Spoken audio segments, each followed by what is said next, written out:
14th. Happy Valentine's Day.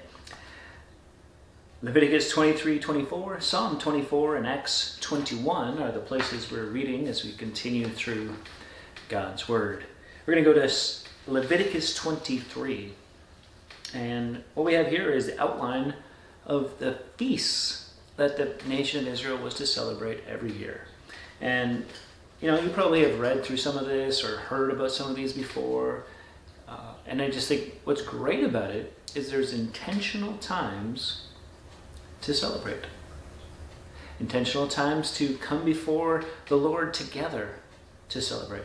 And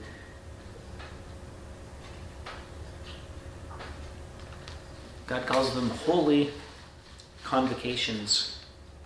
There in verse 2, my appointed feasts. It begins with weekly, the Sabbath. 6 days you shall work. On the seventh day is the Sabbath, a solemn rest, a holy convocation. You should do no work. It is a Sabbath to the Lord in all your dwelling places.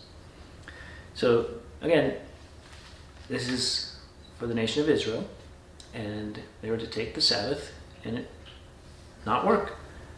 Now, there's something healthy and right about that we can implement in our lives, to a rhythm and to rest and to contemplate and to meditate on the Lord and spend time with our family and friends. We should include that in our week. Right? We shouldn't be working 7 days a week. But we're not under the law of the Sabbath. And the distinction there, I think, is important, because if we're still under the law, that means we've got to make sure that we have automatic timers. We got to make sure, that we only go so far from our home. And the problem with the law, as you see as you move into the New Testament, is they start to make ways to get around the law. And so then those ways kind of built a barrier around the law, and then more barriers around that, so that you wouldn't break the law. And it became very restrictive. And as the disciples said in the book of Acts, why would we put on them, meaning the Gentiles, a burden that we ourselves could not handle? So, weekly remembrance of the Lord. Now, we do this. We weekly come together for services on Sundays, and we get to worship together and pray together and eat meals together at times and study God's Word together. So that's a good thing. And then we got Passover.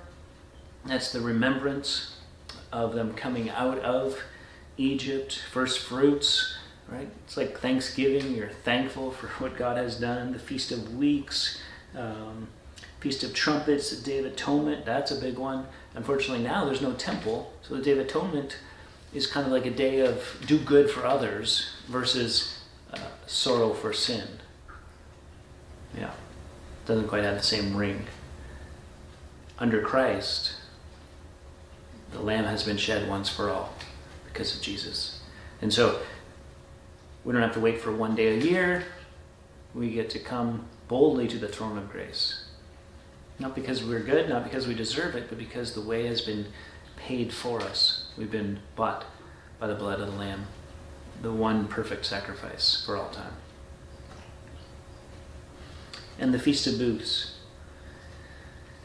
And so I just think, as you read through some of these and you want to study them more, great. Just keep in mind the purpose and the reason for these things.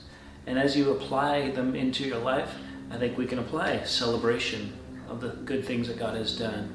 I think we can have remembrance of what He has done in our lives, and of thanksgiving, and all of these kinds of things. And so we're not under these things as law, but we can, as we reflect on them, implement elements and principles into our lives. Till next time, keep growing little by little.